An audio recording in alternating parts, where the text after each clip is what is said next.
Shalom Aleichem. Welcome. We're back to the Parsha of the week. It's a little bit sporadic now because Hanukkah's next week and the week after there's New Year's, and so we have a bit of a break after tonight. So we'll make tonight additionally informative so we can end for a couple weeks on a high note.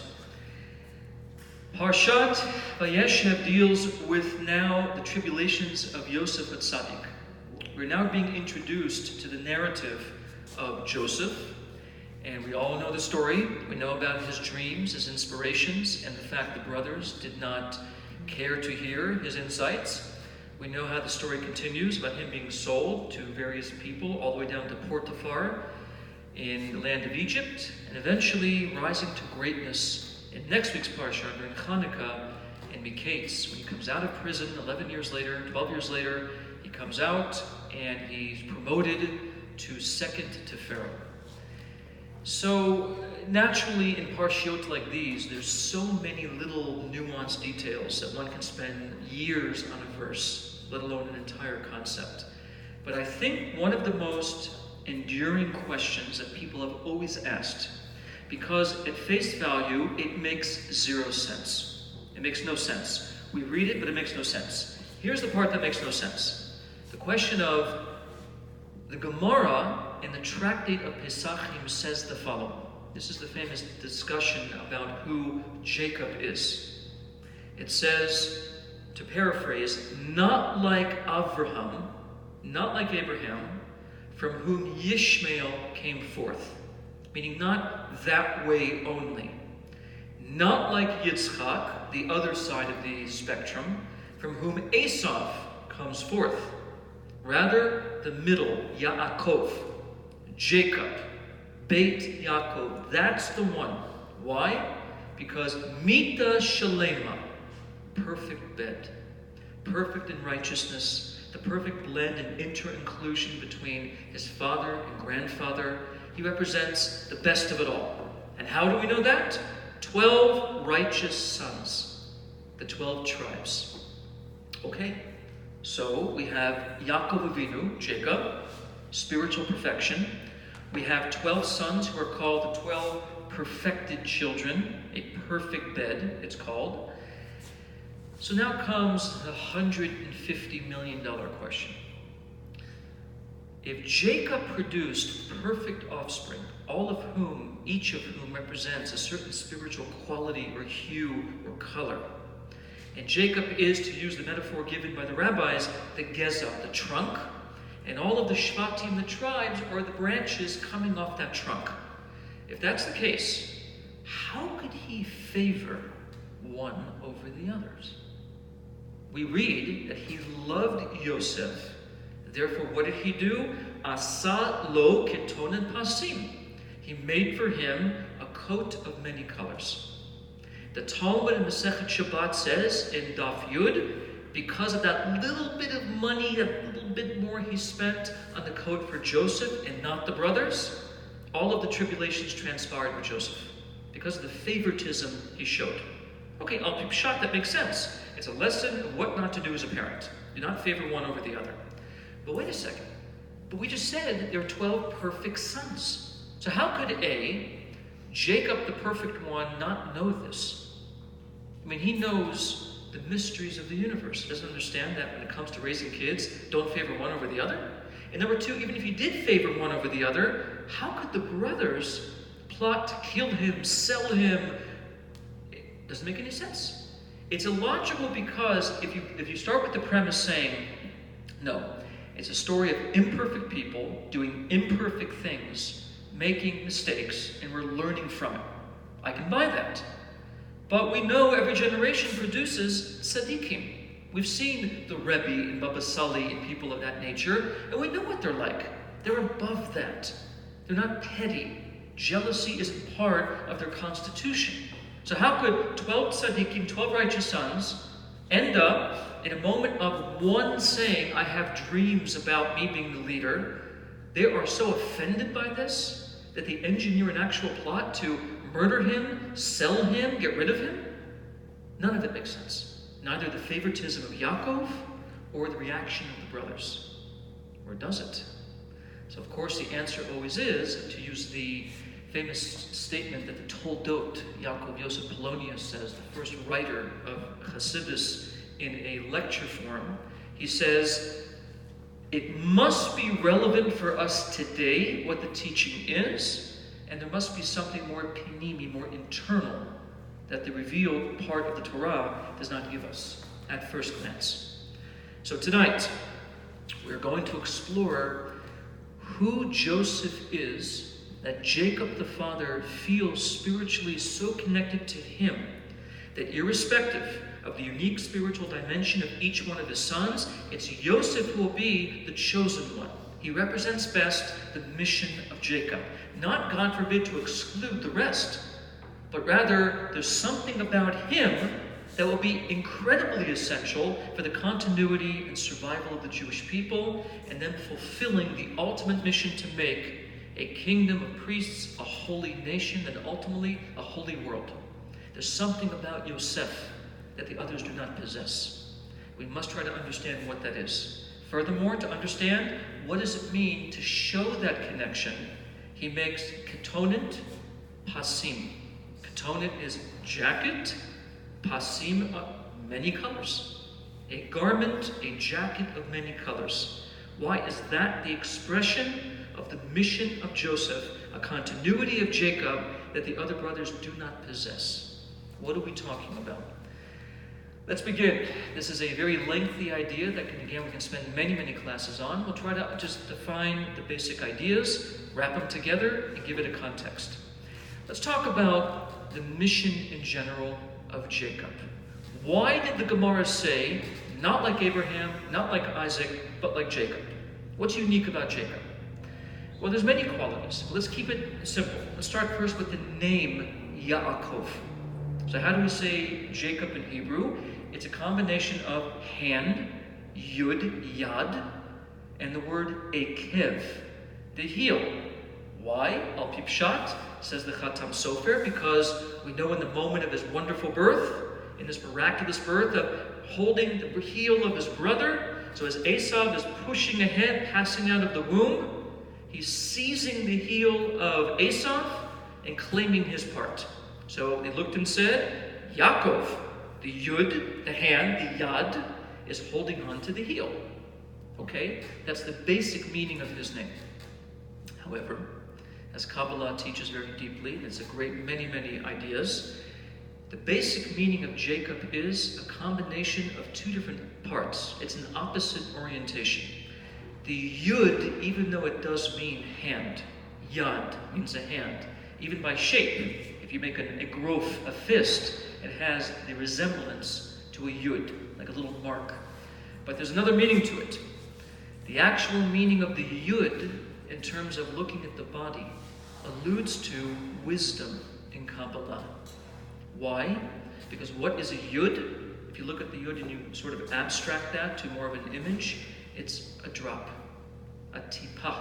Like one drop of rain coming out of the sky is reminiscent of a yud. So why is that called wisdom? As taught at length in Chassidut, wisdom simply is the revelation of new insight in the brain that comes as a gestalt. It comes as one drop of new insight that you now must take and really do work on in order to bring the details out. So it's called in Chassidut, Nikudat Hayuli. It's a point of potential.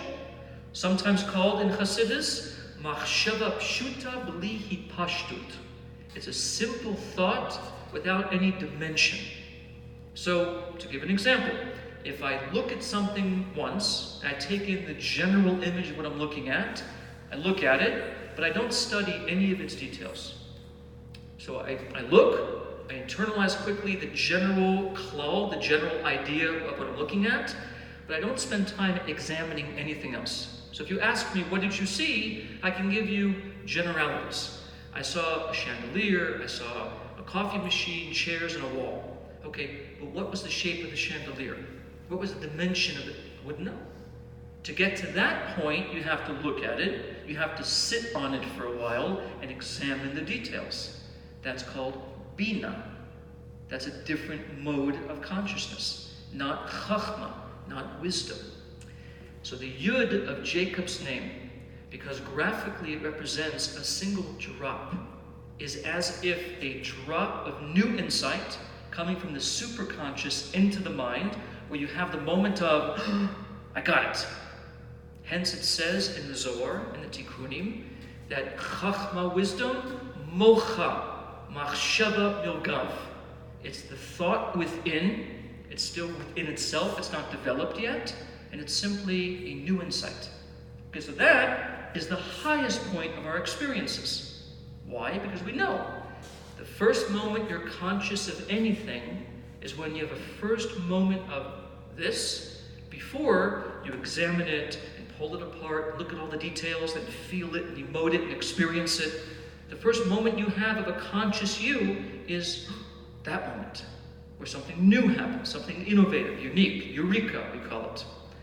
So the Yud of Jacob's name represents, as a Kabbalistic principle, the idea of a new insight in the beginning, the highest moment of your conscious self.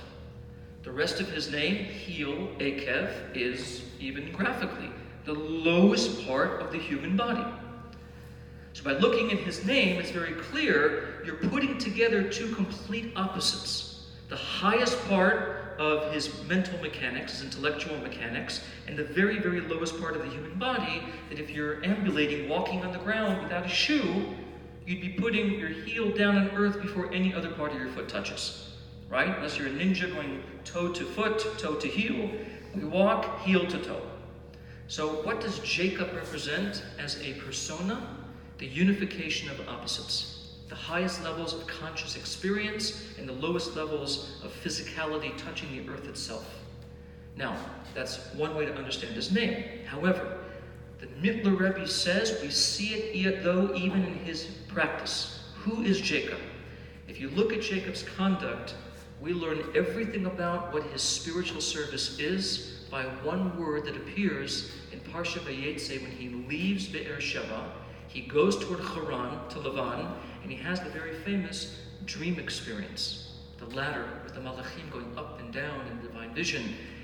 It says, Vayeshkev makom hahu. He laid down, he lied down in that place. So the Torah is never using poetic language. It's very exact in wordage. It's called Sefat Echat, a simple tongue, one language. It doesn't pontificate, it doesn't in any way exaggerate ideas. It says it's short and straight to the point. So what does it mean that he lied down? What does that word teach us? What's that mean? So the Mittler Rebbe in Biur Zohar explains, all you need to think about is what it means when somebody lies down, right? So typically, because you're somehow back inverted, or you're somehow resting on a wall sleeping, most people, if you lay down on a bed, how is your body positioned? Everything is straight. Okay, so if you look at my orientation like this, and I think about the name Yaakov, we think of that as the Yud, we said, is the head, Machshava, and the Akev is the heel, right? But it's more than that. It's even deeper than that. Says the Mittler Rebbe, when you lie down, you equalize the head and the feet. They're on the same plane. So if I lie down in bed, my head and my feet are along the same line. I could essentially draw a line from my toes, if they're this way, right to my head. I don't have a sense that the head is up and the feet are below. They're equalized. It's called in Hebrew, hishtavut. Everything is equal, like equanimity. Emotionally, it's shaveh, this with that. So what does Jacob do? Jacob is not the kind of person that looks at reality in a way of higher versus lower. That's not who he is. Jacob's talent is to see how the head and the feet are exactly aligned. So he goes to a level where there are no levels. We think typically, especially in modern culture, we think categorically. He's the greatest, the king, then there's the viceroy, then there's the next in charge, the generals, that all the way down to the serf. all the way down to the simple servant in some other town that's never met the king before. We think hierarchical this way. Jacob equalizes head and feet, great and small. That's the talent of Jacob. The additional evidence of that is the fact that we say that on every Shabbat we read in the Kiddush for the morning time, we talk about that Nechalat Yaakov, the portion of Jacob. The Gemara comes and says, one who keeps Shabbat appropriately, one has a portion of Jacob with no end. Bli gvul, no limitation at all. So Jacob represents Shabbat. Now, if you think about the week, what is Shabbat? The head. That's the head of the week. And all the other days of the week are like limbs of the body.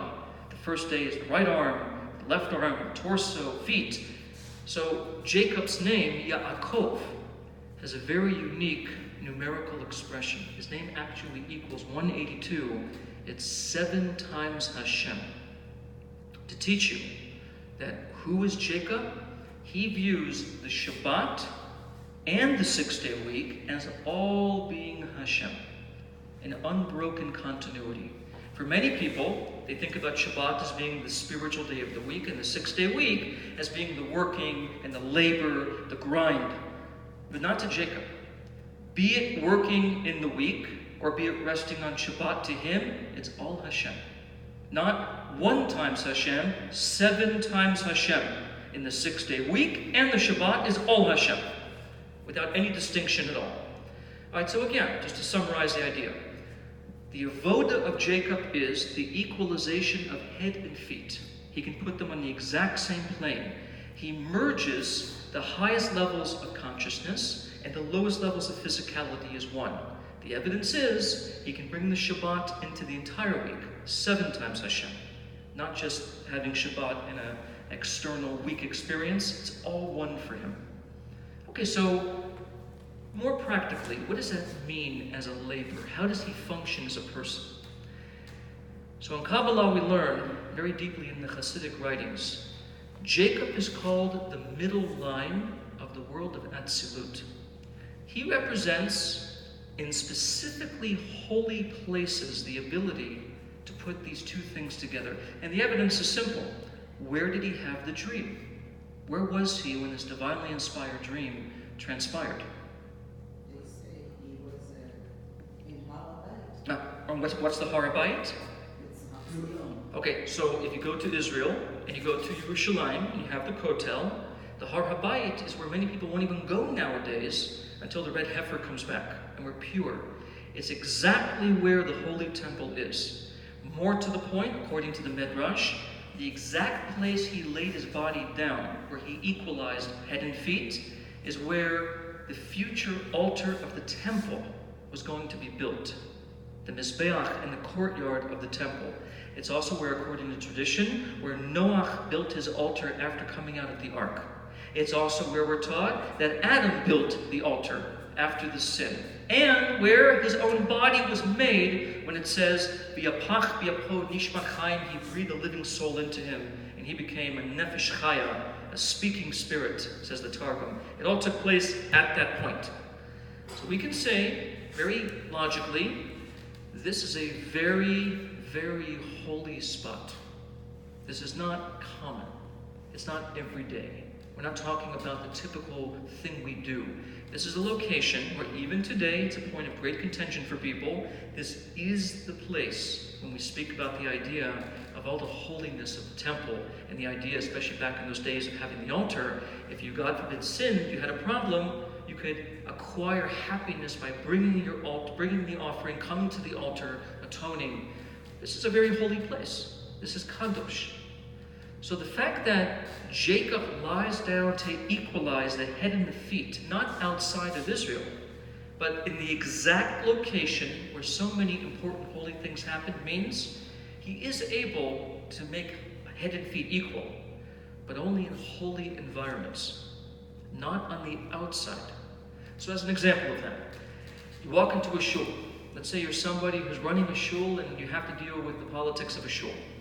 You look at the shul, and the shul has many members, right? We have the rabbis, right? We have the guest scholars, we have the gabbai, And if you work your way all the way down to the everyday common citizen attending the shul, you can very quickly fall into the idea, again, of compartmentalization. This one's important, and God forbid this one is not. Okay? And it happens all the time, right? Because people are not good, necessarily, at understanding the Jacob path.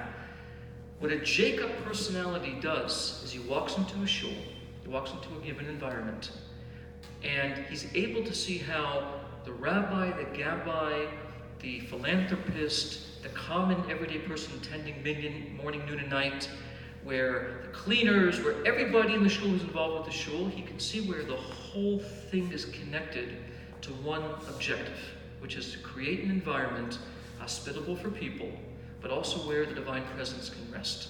So in his eyes, he won't treat the rabbi with greater respect than the one vacuuming the floor. If he understands Jacob, he can see the value in each and every one of them. And he lives by that mentality. He doesn't talk above people. He doesn't try to make people feel uncomfortable, God forbid, or make people feel less scholarly than him. He's able to see where every individual is relevant. Hence, he can equalize the head, the rabbi of the shul, with the feet, the one who labors to clean the shul every single day. But where are you when you're doing this? In a shul, in a yeshiva, in a Beit Midrash. You're doing that service, but you're confined to a holy environment. That is not the outside. That's an inside, private location. So when we talk about the idea of who Jacob is the individual that understands equalization, but only within the confines of holy environments. That's what it means in Kabbalah. He's the middle line of the world of Atzilut. What is, according to Kabbalah, the world of Atzilut? It's a world of, to quote the Sefer Tanya, Tachlit b'yichud. Everything is connected. One can see how every concept, every creation is one with godliness. In the language of the Zohar, he and his lights, he and his actions are one. So there, you can see it. But at the end of all things, you're still where? You're in the world of Atzilut, a place where evil does not exist. There is no antithesis, there's no enemy. It's all holy. So, Jacob's strength, going back to the Gemara, is that he can make perfection because he puts everything together and sees the common holy spark in everything. What's his weakness? It's confined to specific holy environments. Only the shul, the Beit Midrash, the yeshiva, the Beit Knesset. That's where he's comfortable in that service. Okay? If that's Jacob, we just asked a question in the beginning, why did he favor Joseph? Not Reuven, Shimon, Levi, Dan, Issachar, Naphtali. Why Joseph? Rachel. Okay? So there's definitely a connection to Rachel, but watch this. If you go back one more step to how Jacob became Israel, we know according to the Gemara in Chulin, it says in Parsha Vayeishev, he went back to his camp. Right? He left the families over here. He went back. He crossed Yabok, a ford in the river. And then eventually he came and he was confronted by the angel, the spiritual principality of Esau. Why did he go back? Why was he going backwards, not forwards?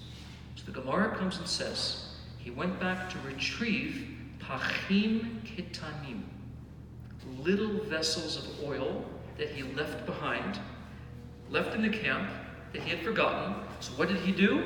He went back, he gathered the vessels, and they explained the reason why is because, quite simply, little tiny vessels of oil, though they're small, to tzaddikim, to righteous people, even little bits of property are valuable to them. They never view anything little as being insignificant. He was willing to go back all kinds of miles, as it were, to go back to a previous encampment to retrieve the tiny little vessels, because to a tzaddik, even a little tiny vessel matters. So right away we see with Jacob, he can see how small things matter. Now talk about Joseph for one moment. We say in this parsha this week, Ele Toldot Yaakov Yosef. The Zohar comes and says, the body of Yaakov and the brit of Yosef are one. One mission. So if Jacob is the middle line of the world of Atzilut who can unite head and feet, who is Joseph? Why him and not the other brothers? Joseph was just like his father. And the reason why is because he's a continuation of that mission, but outside the land. Or in the language of Kabbalah we say, he's the middle line of the three lower worlds called Bria, Yetzira, Asiya. So in the terms of thinking of it this way, he can walk right out the door of the shul, take all of the equalization power of Jacob, bring it into the common environment of trade and of commerce and of discussions on the street and dealing with everyday physical preoccupations. He does not see any contradiction between being inside the holiness of a shul or a yeshiva or being outside on the street in the public domain interacting with common people. So in Kabbalah we are taught they're the same individual, but Yosef is even deeper than his father because he can take the quality of his father and bring that mission to the outside, even into physical, earthly realms and environments where evil does exist. That's what he's able to do. That's the magic and the uniqueness of who Yosef is. So, we just said that who's Jacob? He is 7 times Hashem, right? The value of Jacob, implying he can bring Shabbat into the 6-day week. The value of Joseph is 6 times Hashem, 1 less than Jacob. Why? Because he can literally put it into the 6-day week as an exclusive thing. Doesn't even need the Shabbat. Joseph himself literally can bring the godliness into the everyday common physical environment, and there's no stirah, no contradiction. Let's go back one step. In the ordering of the worlds in Kabbalah, we say, there's one pasuk that says by the prophets, Kol hanikra bishmi v'lichvodi, barati v'yitzarti v'afasiti. One more time. Kol hanikra bishmi lichvodi. All is called in my name and in my honor. I have created, I have made, and I have created. Asiya is concretized, right? Made it physical. So it's an interesting concept how in one verse so much is there. So the first part again says, everything is made in my honor and for my name. Then it says, Bria Yetzira Asiya. I have made something from nothing. I have made hidden to revealed. Af Asitiv. And I've made it so absolutely physical, it looks like it's its own separate thing. So Kabbalah tells us, in that verse alone, we learn about the general structure of the worlds. The first verse that says, the first part that says, all is called in my name and for my honor, that's the world of Atzilut. That's where, if you're in that mind space, you're in that place, everything you see, touch, experience, or have is only for the divine name and for the divine honor. There is no other. Like it says in the book of Psalms in Parakeh, it says, Uchvodi le'acher lo etein, I've not given my honor to another. That's the verse that the Arizal says is the world of Atzilut, perfection. There is no other. There is no antithesis. And what about the next words? Brativ, Yitzartiv, Af Asitiv. Bria, Yetzira, Asiya. In that realm, now we do have the existence of the other. Now there is Zeh Le'umat Zeh, of various proportionalities. In the world of Bria, good is more than bad, as it were. In the world of Yetzira, good and bad are equal, 50-50. In the world of Asiya, evil predominates. And as the Rebbe says, the Alter Rebbe says in the book of Tanya, at that level, it says, Malei klipot v'sitra achra, filled with shells, filled with barriers and distractions, and another side, an alternative route. So, between these two souls, Jacob is fine in the world of Kol hanikra bishmi v'nichvodi. That's Jacob. He's good in the holiest of worlds. He can walk into the proverbial shul and see how him, and him connect. But Joseph can go one step beyond that. he can leave holiness altogether, descend into a realm where things are not so clear, and bring that same level of equalization of head and feet even into mind, heart, and body, all the way down even into physicality itself. So all Joseph is the continuity of the mission of his father, but now chutz la'aretz. Hence, in the story we have in the Parsha, where do we spend the majority of our time learning about Yosef? We just said a second ago that the moment that Hashem revealed himself to Jacob, it occurred at the holiest place in the world. So Jacob's elevation to prophet, the elevation to a level where Hashem says, I'll be with you and I'll protect you. We're going together to Lavan to get Rachel and Leah and Bilhah. That's going to happen. And where's that mission going to happen? Starting at the Har Habayit. But Joseph doesn't rise to greatness at all in a holy environment. On the contrary, where does his greatness rise? In the lowest of all environments.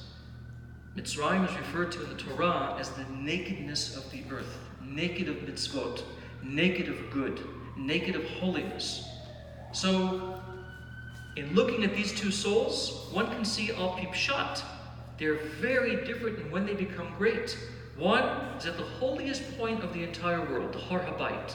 The other is in the prisons of Egypt, where because of his dream interpreting skills, is then talked about to Pharaoh, where suddenly in the most unholy environment, he rises to become minister, even king, some say, of Mitzrayim for 80 years.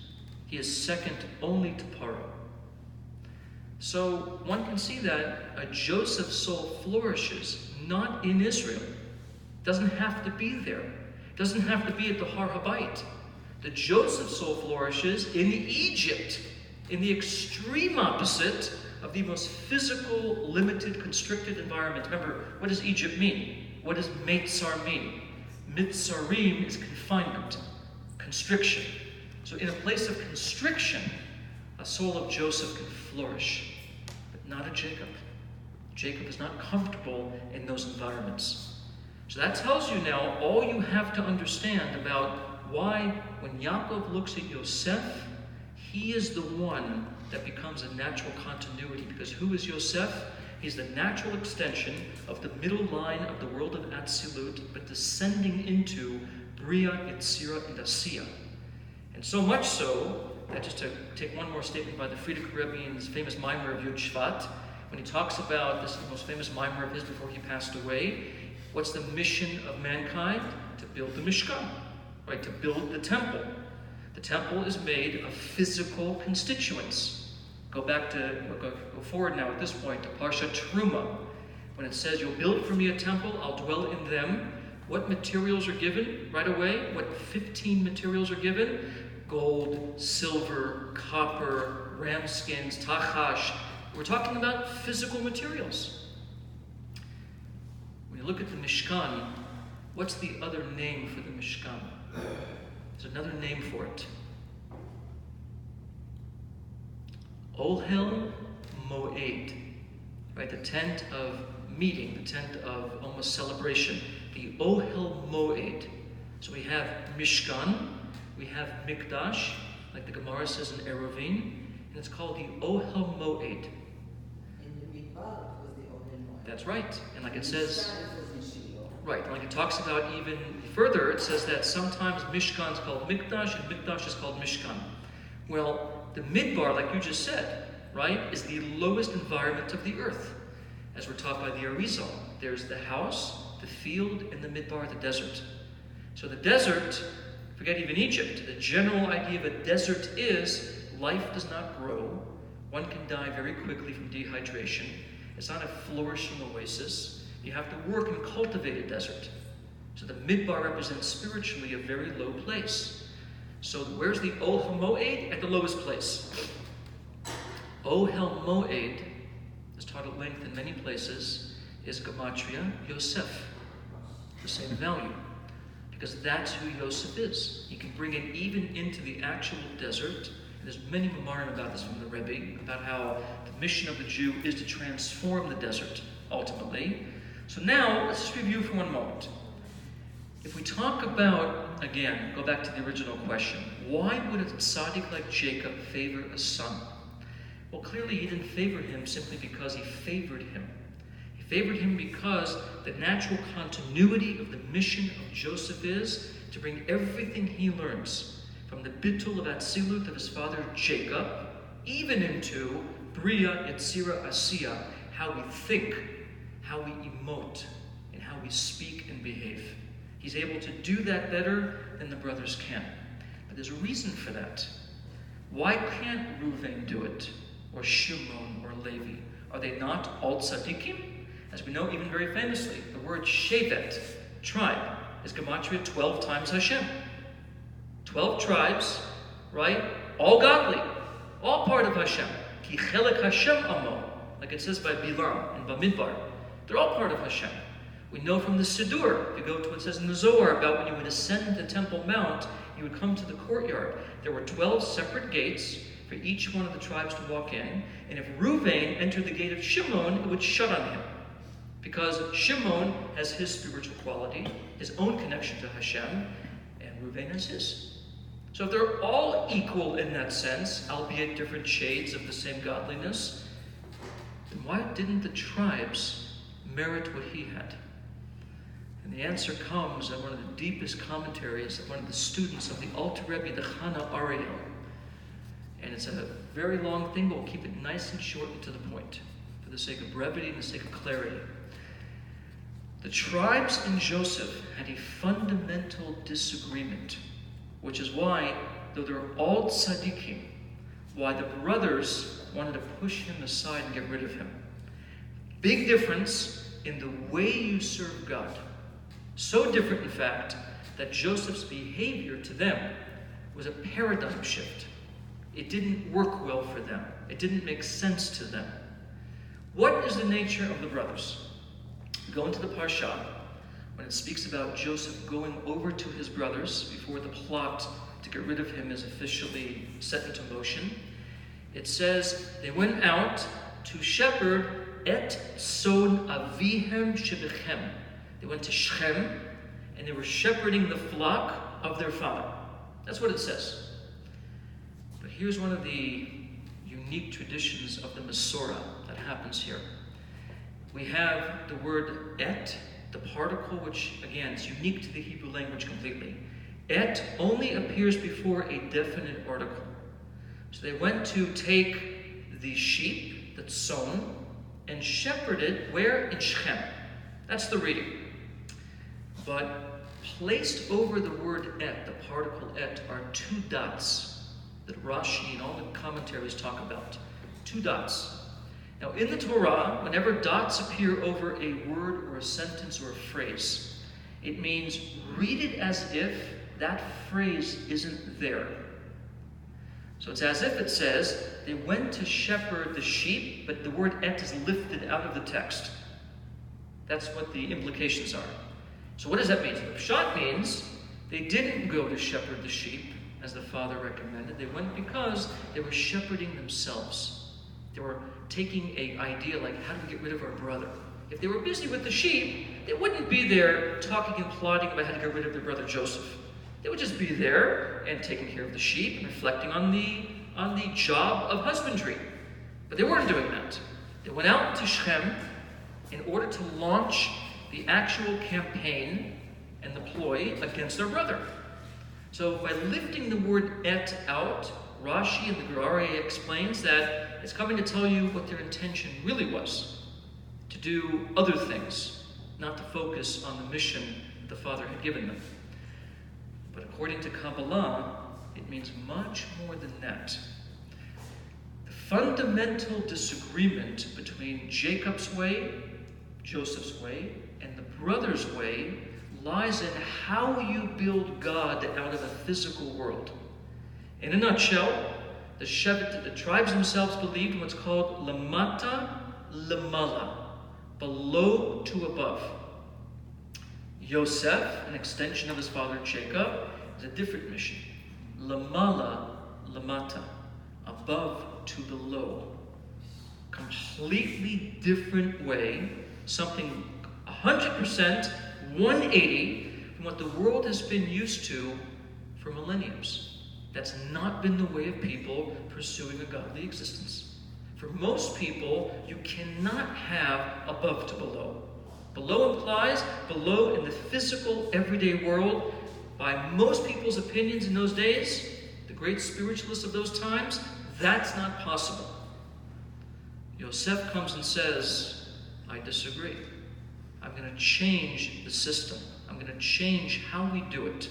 Now, let's keep it a little bit more solid for us in terms of an image.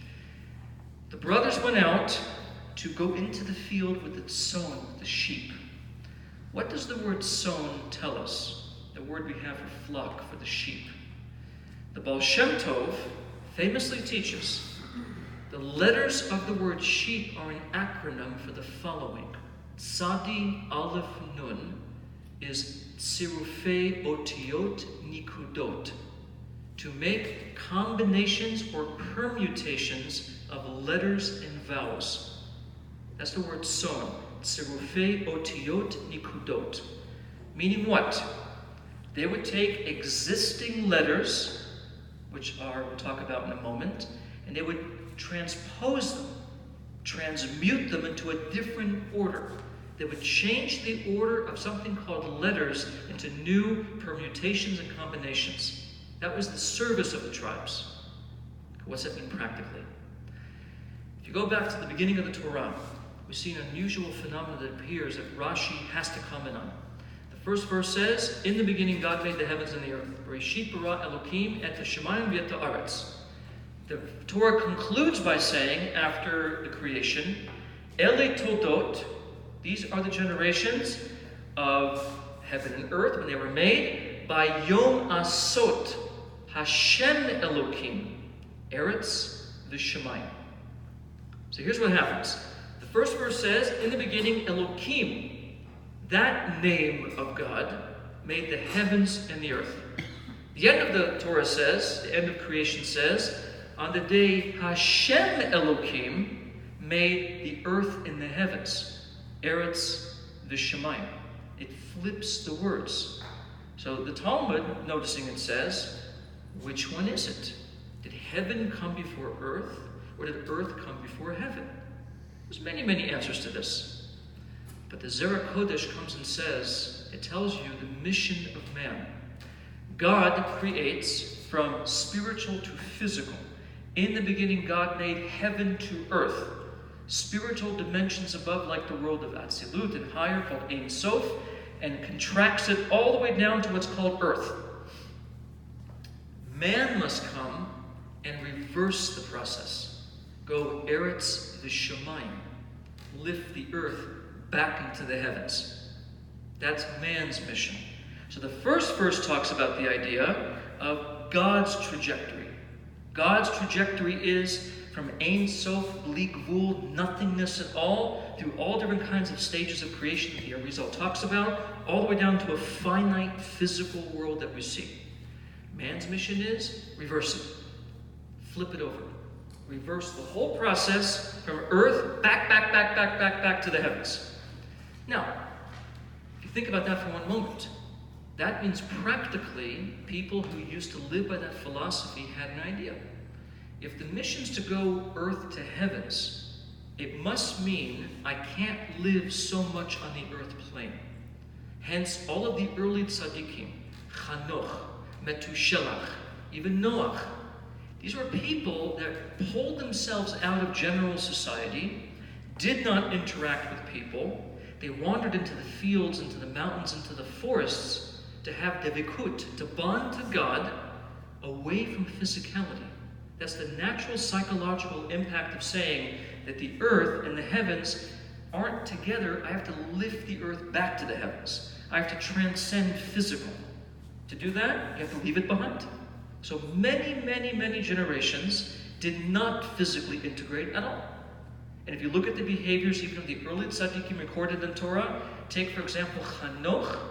Chanoch, it said, walked with God and was no more. The Torah says.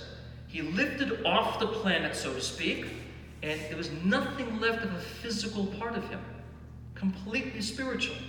He was the first of 9 to walk with God and leave the world without having to die. He transformed earth to heaven's body into a soul. Okay, so for generations, the mentality was, if you want to get close to God, you must go from earth to the heavens. Leave it behind. Transcend it. No more. Like it says in Torah, he walked with God and was no more. Now, as we all know, when we talk about the idea of the creation of the heavens and the earth, what did God use to make the heavens and the earth? This is a big, big thing in the original book of Kabbalah, the Sefer Yetzirah.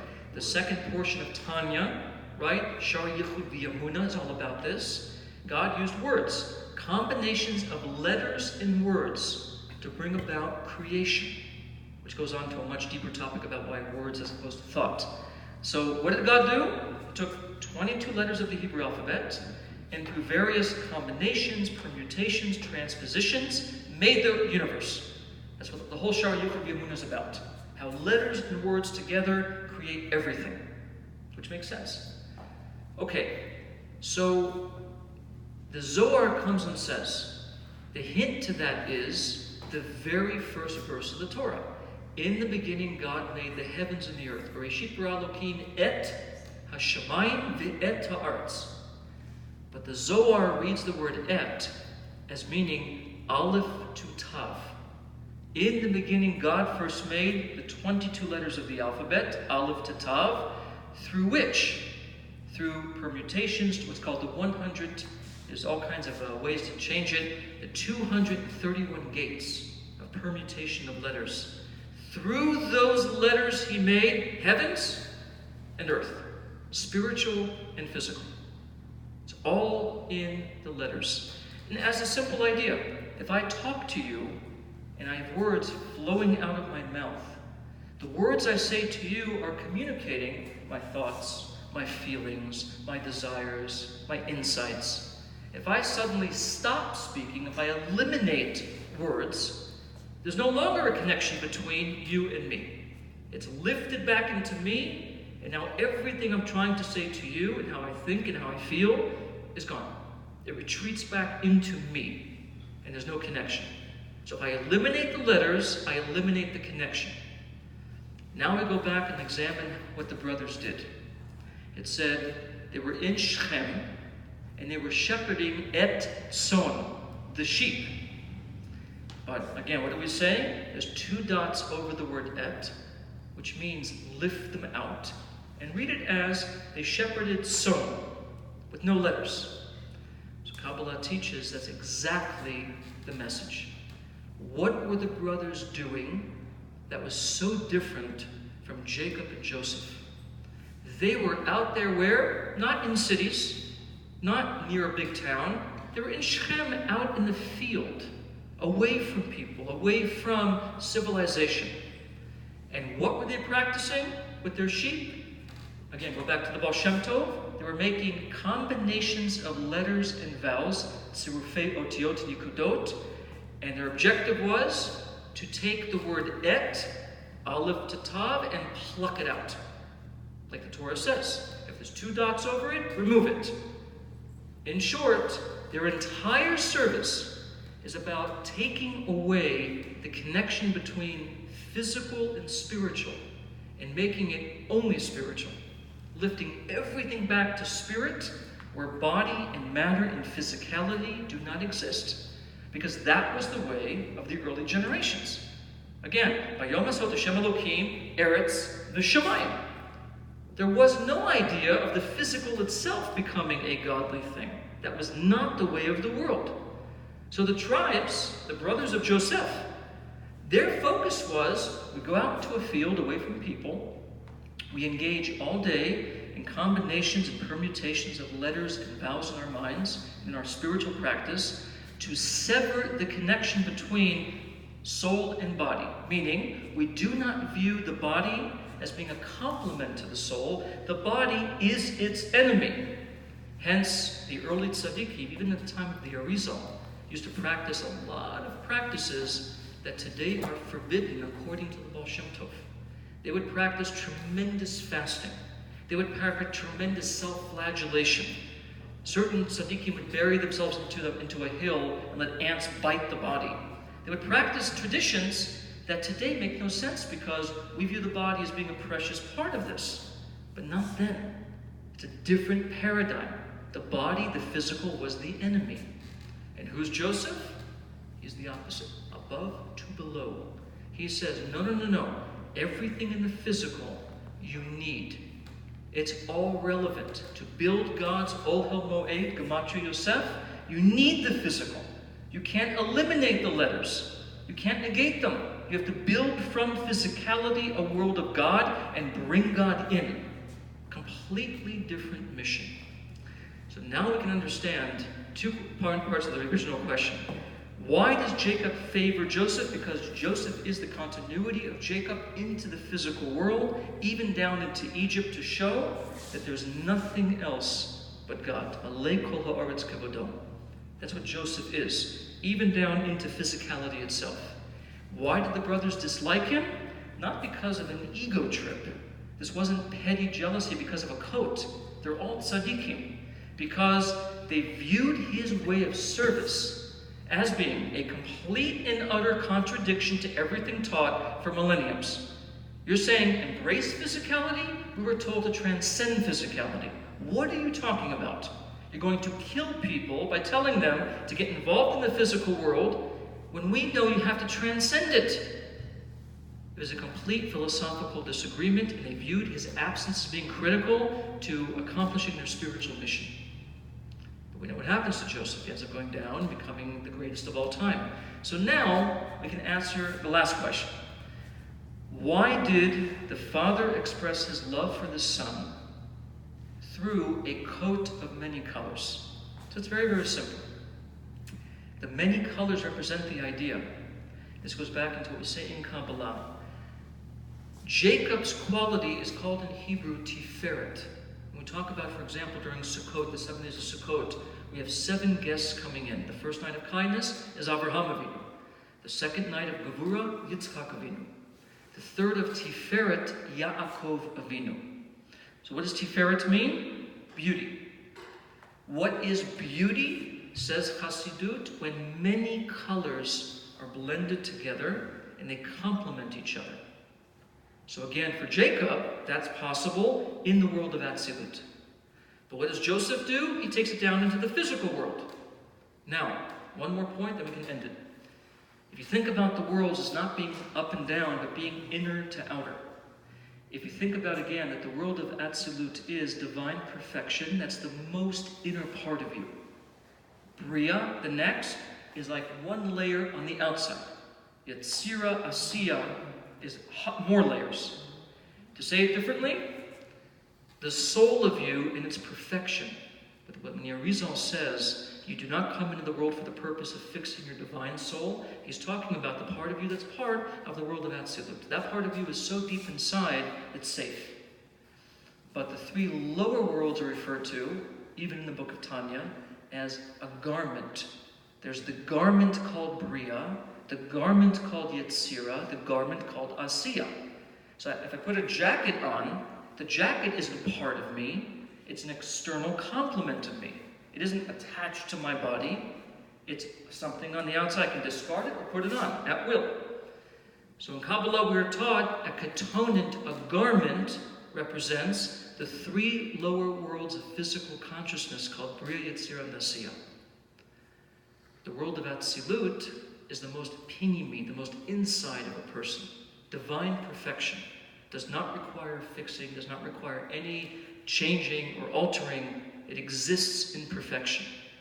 So now we understand the combination of the words ketonent pasim. What's the ketonent, the garment? Remember, he made his son a symbol, a garment of many colors. The many colors are the quality of Jacob himself. Remember, he's Tiferet. He represents the blend of all colors in a holy place, like in a shul. Jacob's power was in Kedusha. Joseph's power, even greater, is to bring it all the way down into physical things too. Even into the jacket, Joseph could bring the colors of Jacob. That's why it's called ketonent pasim, to say to you, he could bring even to the level called jacket, ketonet, the garment of a person, the physical of a person, the most external of a person, the level called pasim, colors, the colors, the tiferet of his father Jacob, that can be brought all the way down for Joseph into the deepest, deepest physicality. And that's why he gave him not a gift of gold or a gift of shoes. It was particularly a garment that had on it colors to explain that synthesis between those two. And last but not least, hidden in the word pasim, says Rashi, quoting the Midrash Rabbah, is all of the troubles that Yosef will have to endure. The pay of pasim is Potiphar, the house of Potiphar. This is where he'll end up in Egypt. The Samech, Sichorim, are the merchants he sold to. The Yud, Yishmaelim, are the Ishmaelites. And the Mem is Midyanim, the Midianites. So in all of the movements of Yosef, as we'll learn in this Parsha, but this is backwards now, from Midian to Ishmael to the merchants to the house of Potiphar, it's in that pasim. Why? That's Joseph. Joseph can bring colors of Jacob even into the level called Potiphar, the level called Sicharim, the level called Yishmaelim, the level called Midyanim. Even there, he can bring those qualities. That's the uniqueness of who Joseph is. So now we can conclude by saying that when it comes to our spiritual mission, the mission is simply to use both of them. When we're in a holy environment like a shul, Beit Midrash, etc., and we strive to equalize head and feet, we strive to look at each other and say, though it may be tonight I am the speaker and he is the student, or he walks in as a patron, he walks in to daven, and he's davening well, and somebody walks in who's brand new, never went in the shul before, he's stumbling, doesn't understand properly the Hebrew, and he's truly a novice. I don't look at him as being a beginner. I think of the Hasidic teaching. The simple Jew is connected to God's simple essence. Our sages emphasize the idea that don't mistake simple as being low, God forbid. Even Hashem is called simple. Etzem pashut, simple essence. So in the shul, be like Jacob. Be the colors. See how all colors combine. Every kind of Jew, every kind of soul is one. Blending together, pasim. But when you're on the outside, don't disconnect from this mission. Now you must become the power of Yosef. You continue the middle line of many colors into the outside. So now when you deal with money and people and business and everyday worldly interactions, you're not above these things. Rather, you can even see how in the jacket, the ketonet, the jacket of you, of creation, there also exists the pasim, the many colors of Jacob. You can even see it there. That's the power of our service. So if we combine together the body and the Brit, Jacob and Joseph, we merit to unify two souls that represent the ultimate mission of the Jewish people. To be able to exist in two phases at once. In the phase of Kedusha, be it Beit Knesset, Beit Midrash, or the Yeshiva, and in the phases of everyday worldly preoccupation to bring godliness even into the lowest physical domains for the purpose of building the Ohel Moed, the Gematria Yosef. To build it there, you must also become the power of a Yosef. And that's why today we don't have Beit Reuven, Beit Shimon, Beit Levi. We may be a Levi or a Shimon or a Reuven, but we're called only together Beit Jacob. Because Jacob and Joseph represent the mission. That middle line, not below to above. That's an old mission. Above to below. V'shachanti bitocham. In you, in your experiences. Not lifting to mine. And that is the mission of the Jewish people, and that's what we have to become in order to fulfill the mission, to bring Mashiach, to have a world where it says that in those days, knowledge of God will cover the world like water covers the sea. Any questions before we finish? All right, thank you for coming. We're off for 2 weeks, and when we're back, probably in the third week. We'll let you know. See you.